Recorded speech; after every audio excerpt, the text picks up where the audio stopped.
What a race we have just experienced as the 6th round of the Michelin Le Mans Cup.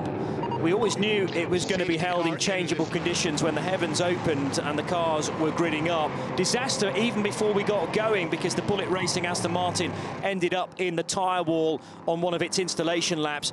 Remember, safety car out for the first 15 minutes or so, then we got racing, and the first incident for AT Racing with Alexander Taukanitsa arriving into Le Mans backwards. Jonathan Brossard for ANS Motorsport off into the gravel in car number 6 as well would force another safety car period. So we'd had safety car start to the race, then a few green flag laps before another safety car intervention, but purely on safety grounds. The amber light bar was extinguished for another time, and racing once more, Freddie Hunt out front in car 76 for Reiter Engineering. A relatively late pit stop because Freddie was comfortable with the conditions, and a number of the bronze-rated drivers happy to push a little further than they needed to, further than the 45 minutes that they have to do as a minimum.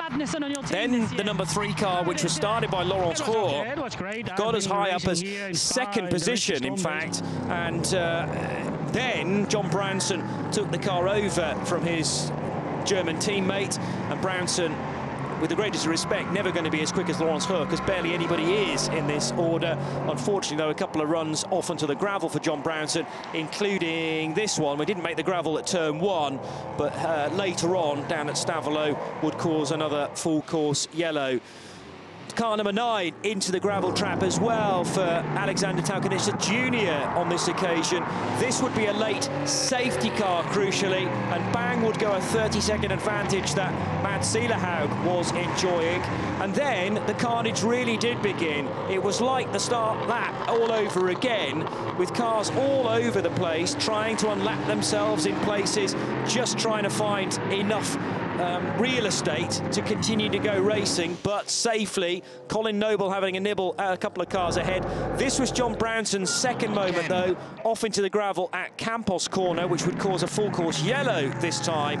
That would at least retain the gaps. Green flags waved all around the racetrack, and then we were left with this dice at the head of the order between Mads Sielerhaug and a chasing David Drew. Also, formation flying for GMB Motorsport. Here's the overtake from David Drew, though. He wasn't going to try it, and there he was, late on the brakes, up the inside at Stavelot, and no chance for Mads Sielerhaug to offer a response, although they did make contact, I remember, on the exit of Campus Corner as well. A first win, a first podium of the season for the number 40 crew of Graf Racing, for David Drew and for Louis Sanjuan.